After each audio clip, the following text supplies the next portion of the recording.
Hello students. हमने last lecture में gamete transfer के बारे में स्टडी किया। हमने देखा कि किस तरह से गैमेट ट्रांसफर होता है। बेसिकली गैमेट ट्रांसफर जो है वो प्री फर्टिलाइजेशन इवेंट के अंदर आता है।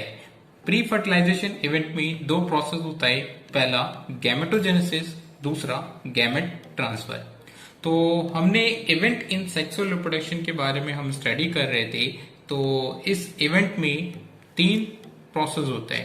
पहला प्री फर्टिलाइजेशन इवेंट होता है, दूसरा फर्टिलाइजेशन होता है और तीसरा पोस्ट फर्टिलाइजेशन इवेंट होता है। तो बेसिकली सेक्सुअल रिप्रोडक्शन में ये तीन इवेंट्स होते हैं और इन्हीं तीन इवेंट्स को हम इस चैप्टर में स्टडी करते हैं। तो बेसिकली आज के हम लेक्चर में fertilization and post fertilization event के बारे में स्टडी करेंगे। फर्टिलाइजेशन, बेसिकली ये फर्टिलाइजेशन होता क्या है? तो इसका आंसर बहुत सिंपल है, fusion of male and female gametes को हम फर्टिलाइजेशन बोलते हैं। तो बेसिकली फर्टिलाइजेशन को एक और वर्ड्स से जाना जाता है, दैट इज सिनगैमी। मतलब कि फ्यूजन ऑफ गैमेट्स को हम सिनगैमी भी बोलते हैं। सिन मतलब मिलना, क्या मिलेगा? बेसिकली गैमेट्स मिलेंगे, इसलिए गैमी वर्ड्स का इस्तेमाल किया। तो that is fusion of gamete को हम फर्टिलाइजेशन बोलते हैं।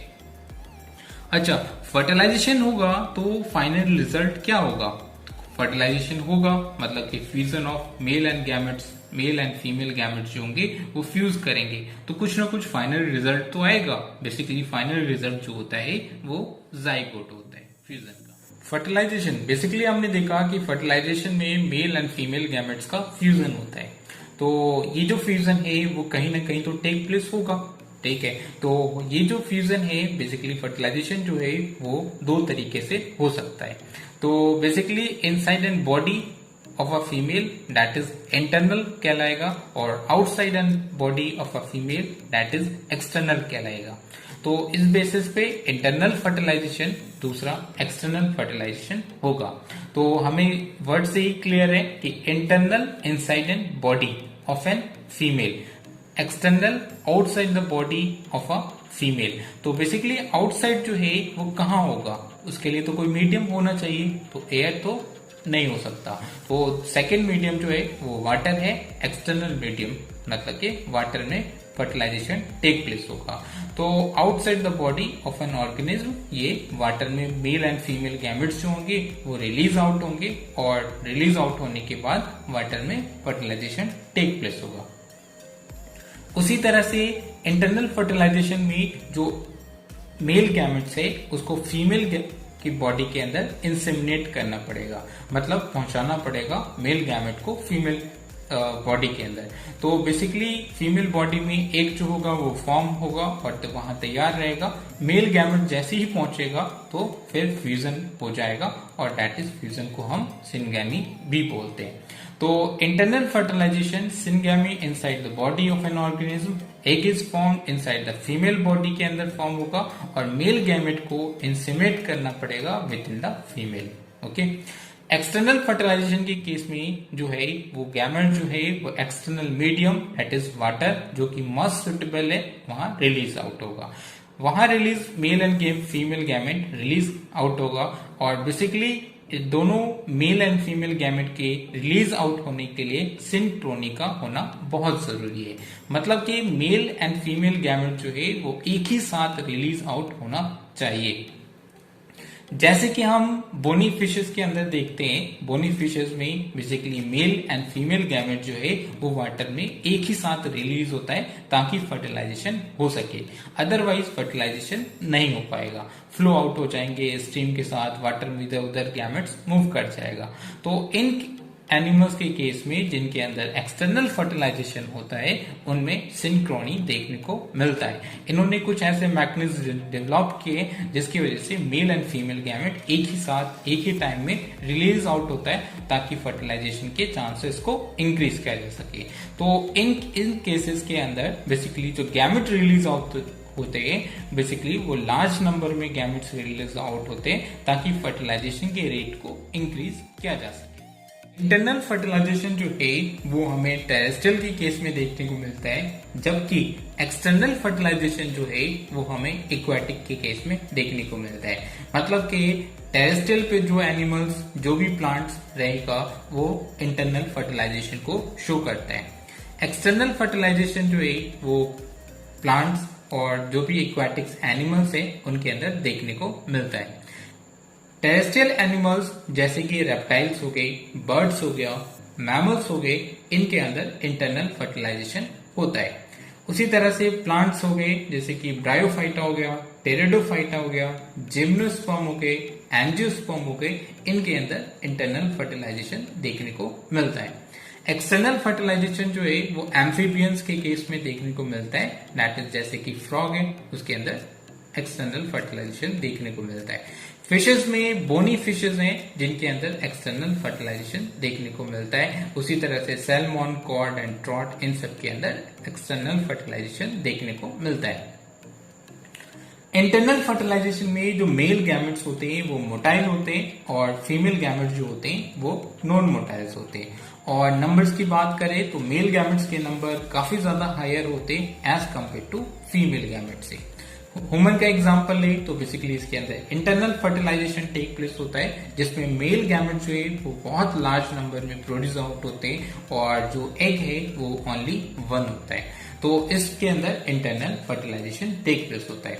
एक्सटर्नल फर्टिलाइजेशन में मेल एंड फीमेल गैमेट जो होते हैं उनके नंबर्स बहुत ज्यादा होते हैं क्योंकि वाटर में उनको रिलीज आउट होना होता है और वहां फ्यूजन के चांसेस को इंक्रीज करना होता है। इसीलिए एक्सटर्नल फर्टिलाइजेशन में जो गैमेट्स है वो बहुत ज्यादा नंबर में रिलीज आउट होते हैं, चाहे वो मेल गैमेट हो चाहे वो फीमेल गैमेट्स हो। इंटरनल फर्टिलाइजेशन में बेसिकली जो है वो non motile male gametes carry to female gamete by pollen tube. Basically plants की बात करें, ठीक है, तो प्लांट्स में जो है वो मेल गैमेट जो है जो पॉलन है बेसिकली नॉन मोटाइल होता है। ठीक, ये हम सबको पता है कि पॉलन जो है वो नॉन मोटाइल होता है, वो उसका पॉलिनेशन टेक प्लेस होता है। पॉलिनेशन लास्ट लेक्चर में हमने पढ़ा कि किस तरह से पॉलिनेशन होता है। उसी तरह से एक्सटर्नल फर्टिलाइजेशन जो है बेसिकली वाटर के अंदर टेक प्लेस होता है और वाटर जो है एज अ गुड मूवमेंट करा देता है गैमेट्स का, जिसकी वजह से वो fusion of male and female gamete take place हो जाता है। अच्छा, बेसिकली अगर हम एवोल्यूशनरी पॉइंट ऑफ व्यू से बात करें तो एक्सटर्नल फर्टिलाइजेशन और इंटरनल फर्टिलाइजेशन में ऑर्गेनिज्म में सबसे पहले कौन सा आया होगा? पहले एक्सटर्नल फर्टिलाइजेशन था या इंटरनल फर्टिलाइजेशन था? तो इसका आंसर है हर एक ऑर्गेनिज्म की जो एवोल्यूशनरी पॉइंट है वो वाटर है और वाटर बेसिकली रिक्वायरमेंट चाहिए हमें जाइगोट को मेंटेन करने के लिए, एम्ब्रियो को मेंटेन रखने के लिए और फर्दर फ्यूटस को भी मेंटेन रखने के लिए वाटर का कंपल्सरी होना है। ठीक है, तो बेसिकली हम फ्यूटस देखते हैं तो फ्यूटस ह्यूमन की बात करें तो जो फ्यूटस होता है वो एमनियोटिक फ्लूइड के अंदर फ्लो करता रहता है। तो बेसिकली ये जो है वो एज अ वाटर, नहीं तो फिर क्या होगा, जाइगोट, एम्ब्रियो ये सब जो होगा वो ड्राई ऑफ हो जाएगा, फिर उसका फर्दर डेवलपमेंट नहीं हो पाएगा। तो एवोल्यूशनरी पॉइंट ऑफ व्यू से एक्सटर्नल फर्टिलाइजेशन जो है वो सबसे पहले देखने को मिलता है और इसके बाद जैसे जैसे एनिमल, जैसे जैसे प्लांट जो है वो टेरेस्ट्रियल की तरफ मूव करने लगे तो फिर वो इंटरनल फर्टिलाइजेशन को एवोल्यूशनरी पॉइंट ऑफ व्यू से देखने को मिलता है। इंटरनल फर्टिलाइजेशन, अगर किसी ऑर्गेनिज्म के अंदर फर्टिलाइजेशन टेक प्लेस नहीं होता तो क्या जाइगोट का फॉर्मेशन नहीं होगा? मतलब कि फीमेल एंड मेल गैमेट जो है उनका फ्यूजन नहीं हुआ तो क्या जाइगोट का फॉर्मेशन नहीं होगा? ऐसा नहीं है, जाइगोट का फॉर्मेशन हो सकता है। बेसिकली उसके जो होता है वो उस मेथड को हम पार्थिनोजेनेसिस बोलते हैं। बेसिकली ये कुछ ऑर्गेनिज्म के अंदर देखने को मिलता है, हर ऑर्गेनिज्म के अंदर पार्थिनोजेनेसिस नहीं हो सकता। तो basically it is a natural form of asexual reproduction. Basically parthenogenesis जो है वो एसेक्सुअल रिप्रोडक्शन है और फर्टिलाइजेशन कहाँ टेक प्लेस होता है? सेक्सुअल रिप्रोडक्शन के अंदर। ठीक है, तो parthenogenesis it is a natural form of asexual reproduction in which growth and development of embryo occur without fertilization. मतलब फर्टिलाइजेशन नहीं हुआ फिर भी जो एम्ब्रियो का फॉर्मेशन हो गया। तो एम्ब्रियो का फॉर्मेशन बेसिकली एग जो था वो केमिकल्स के जरिए, कुछ ऐसे केमिकल्स होते हैं जो एग को इन्फ्लुएंस करते हैं और वो एग जो है वो एम्ब्रियो में चेंज हो जाता है। तो इस प्रोसेस को हम क्या बोलते हैं? पार्थेनोजेनेसिस बोलते हैं। कुछ ऐसे भी ऑर्गेनिज्म हैं जिनके अंदर पार्थेनोजेनेसिस टेक प्लेस होता है, जैसे कि हनी बी हो गया, और हनी बी के अंदर जैसे कि ड्रोन के केस में देखने को मिलता है। उसी तरह से रोडिफर्स होते हैं, ठीक है, कुछ लिजार्ड्स होते हैं, और जैसे कि बर्ड्स में बात करें तो बर्ड्स में टर्की बर्ड्स हैं जिसके अंदर पार्थेनोजेनेसिस के जरिए एम्ब्रियो का फॉर्मेशन हो जाता है।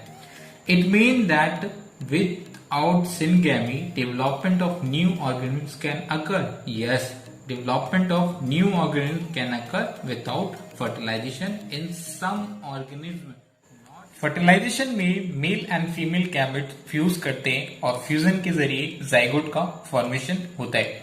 बेसिकली ये जो जाइगोट है वो हमेशा कैसा होगा, डिप्लॉइड होगा, चाहे कोई भी ऑर्गेनिज्म हो, चाहे वो हैप्लॉइड वाले ऑर्गेनिज्म हो या फिर डिप्लॉइड ऑर्गेनिज्म हो, बेसिकली उसका जो जाइगोट होगा वो हमेशा कैसा रहेगा, डिप्लॉइड होगा।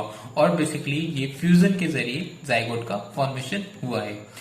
जरूरी नहीं है कि फ्यूजन से ही, मतलब कि फर्टिलाइजेशन के जरिए ही जाइगोट का फॉर्मेशन हो। बेसिकली पार्थेनोजेनेसिस के जरिए भी जाइगोट का फॉर्मेशन हो सकता है। तो बेसिकली हम फर्टिलाइजेशन के बाद पोस्ट फर्टिलाइजेशन इवेंट को स्टडी करते हैं। पोस्ट फर्टिलाइजेशन इवेंट का मतलब ये कि जाइगोट से लेकर के उस फ्यूटस के फॉर्मेशन तक का जो टाइम इंटरवल है, जो भी प्रोसेस है, उसको हम पोस्ट फर्टिलाइजेशन इवेंट बोलते हैं। पोस्ट फर्टिलाइजेशन इवेंट में 2 स्टेप्स होते हैं। फर्स्ट वन इज जाइगोट और दूसरा जो होता है वो एम्ब्रियोजेनेसिस होता है। जाइगोट जो है बेसिकली जाइगोट का डेवलपमेंट होगा, और जाइगोट के डेवलपमेंट के बाद बेसिकली एम्ब्रियोजेनेसिस, और एम्ब्रियोजेनेसिस से फिर फ्यूटस का फॉर्मेशन या फिर फ्यूटस का फॉर्मेशन हो जाएगा। जाइगोट का जो डेवलपमेंट है, बेसिकली इस डेवलपमेंट के लिए 2 चीजें रिस्पॉन्सिबल है। पहला कि उस ऑर्गेनिज्म का लाइफ साइकिल कैसा है, दूसरा कि वो ऑर्गेनिज्म या फिर जाइगोट किस एनवायरमेंट में प्रेजेंट है। एनवायरमेंट की बात करें तो एल्गा फंजाई के केस में बेसिकली जो जाइगोट है, उस जाइगोट के अराउंड एक थिक वॉल डेवलप हो जाता है, और बेसिकली ये जो थिक वॉल है वो जाइगोट को प्रोटेक्शन प्रोवाइड करता है हार्मफुल एनवायरमेंट से। जब फेवरेबल कंडीशंस आ जाते हैं, फेवरेबल कंडीशंस जब आ जाता है तो फर्दर जाइगोट में डेवलपमेंट टेक प्लेस होता है, और डेवलपमेंट के बाद फिर वो उसका जर्मिनेशन टेक प्लेस होता है। उसी तरीके से जो लाइफ साइकिल है, लाइफ साइकिल भी जाइगोट की डेवलपमेंट में मेजर रोल प्ले करता है। हैप्लॉन्टिक लाइफ साइकिल्स है, बेसिकली हैप्लॉन्टिक लाइफ साइकिल में male and female gamete fuse करेगा, और फ्यूज करने के बाद जाइगोट का फॉर्मेशन होगा। जाइगोट का फॉर्मेशन जो होगा बेसिकली ये स्पोरोफाइट होगा, ठीक। तो बेसिकली फिर क्या होगा, इसके अंदर जाइगोट में म्यूसिस टेक प्लेस होगा, और म्यूसिस टेक प्लेस होने की वजह से ढेर सारे स्पोर्स का फॉर्मेशन हो जाएगा। स्पोर्स में फिर इसका फर्दर डेवलपमेंट होगा, और फर्दर डेवलपमेंट के बाद फिर से ये हैप्लॉइड ऑर्गेनिज्म गैमेटोफाइट स्टेज आ जाएगा, और गैमेटोफाइट स्टेज जो है वो लॉन्ग इंटरवल के लिए रहेगा, इसीलिए हम हैप्लॉइड लाइफ साइकिल बोलते हैं। उसी तरह से डिप्लॉइड लाइफ साइकिल में फ्यूजन ऑफ गैमेट्स होगा, फ्यूजन ऑफ गैमेट्स के बाद जाइगोट का फॉर्मेशन होगा, और जाइगोट का फॉर्मेशन जो कि 2n है जाइगोट, और फर्दर उसका फिर उसके अंदर माइटोसिस टेक प्लेस होगा, और माइटोसिस के जरिए स्पोरोफाइट जो कि 2n फॉर्मेशन होगा।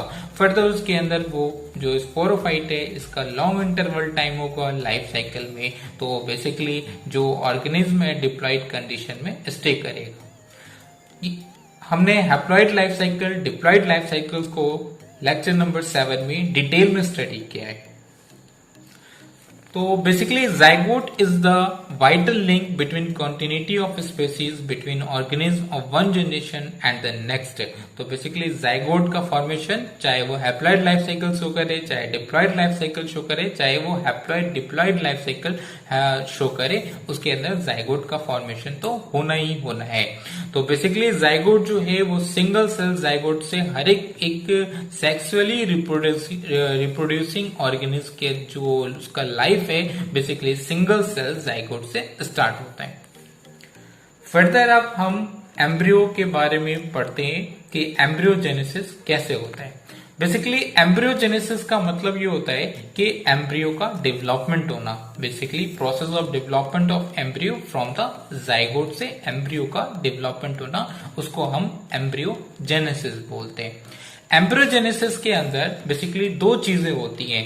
पहला जो है वो सेल डिवीजन होता है, जो सेल है उसके अंदर डिवीजन होगा, that is mitosis take place होगा। एन है तो एन है रहेगा, 2n है तो 2n रहेगा। तो बेसिकली जाइगोट जो होगा उसके अंदर सेल डिवीजन टेक प्लेस होगा और लार्ज नंबर ऑफ सेल का फॉर्मेशन होगा। अब सेल जो है वो डिफरेंशिएशन में भी जाएगा। सेल डिफरेंशिएशन का मतलब कि सेल्स जो होंगे वो टिश्यू बनाएगा और टिश्यू से फिर डिफरेंट ऑर्गन से ऑर्गन सिस्टम, इस तरीके से अलग अलग सेल्स जो होंगे अलग अलग फंक्शंस के अकॉर्डिंग डिफरेंशिएट कर जाएंगे। In cell division number of developing embryo increase, ठीक है, सेल्स के नंबर इंक्रीज कर जाएंगे। While cell differentiate help group of cell undergo certain modification to form a specialised tissue organs to form an organism. Okay, तो embryogenesis के अंदर basically क्या होता है कि एम्ब्रियो से लेकर के एम्ब्रियो का फॉर्मेशन होना, एम्ब्रियो का डेवलपमेंट होना फ्रॉम द जाइगोट से। बेसिकली एम्ब्रियोजेनेसिस जो है वो इनसाइड एन ऑर्गेनिज्म हो सकता है या फिर आउटसाइड एन ऑर्गेनिज्म हो सकता है। तो उसके बेसिस पे बेसिकली जो है वो ऑर्गेनिज्म जो है ओविपेरस एंड विविपेरस को कहा गया है। ओविपेरस ऐसे ऑर्गेनिज्म होते हैं जो कि एग ले करते हैं, उनको हम ओविपेरस कहते हैं। विविपेरस ऐसे ऑर्गेनिज्म होते हैं जो कि give birth to young one, उनको हम विविपेरस बोलते हैं। ओविपेरस जो है वो एग जो है हो सकता है वो फर्टिलाइज एग हो या फिर अनफर्टिलाइज एग हो, कोई भी किसी भी तरह का एग हो सकता है, फिर उसको भी हम ओविपेरस ही कहेंगे। तो ओविपेरस जो है basically development of zygote, zygote का जो डेवलपमेंट है take place outside of the body. जैसे कि हैन है, ठीक, तो हैन जो है वो बेसिकली एग लेंगे और एग ले करता है, तो जाइगोट का तो एग के अंदर तो जाइगोट प्रेजेंट रहेगा। अब जाइगोट का फर्दर जो डेवलपमेंट होगा तो basically outside and body of an hen, तो इसीलिए हम उसको ओविपेरस कहते हैं। जबकि विविपेरस के केस में जाइगोट का जो डेवलपमेंट है वो inside the female body take place होता है, इसको हम विविपेरस बोलते हैं, जैसे कि वुमन है। ओविपेरस जो है एनिमल्स जो है वो एग ले करते हैं, जैसे कि रेप्टाइल्स हो गया, बर्ड्स हो गया, तो बेसिकली एग ले करते हैं और वो एग ले फर्टिलाइज होता है, ठीक, और फर्टिलाइज होता है और एक हार्ड कैल्कुलेस शेल से कवर होता है। तो बेसिकली ये प्रोटेक्शन का प्रोवाइड करता है, कैल्कुलेस शेल्स प्रोवाइड करता है प्रोटेक्शन और मॉइस्चर को मेंटेन करके रखता है। तो बेसिकली ओविपेरस एनिमल्स के केस में, जबकि विविपेरस के केस में जाइगोट का डेवलपमेंट जो होता है वो young one inside the body of the female organism, female organism की बॉडी के अंदर टेक प्लेस होता है और आफ्टर द गेस्टेशन पीरियड, मतलब कि उस जाइगोट से लेकर के फ्यूटस तक का फॉर्मेशन को हम गेस्टेशन पीरियड बोलते हैं। तो गेस्टेशन पीरियड कंप्लीट होने के बाद फ्यूटस का बर्थ हो जाएगा।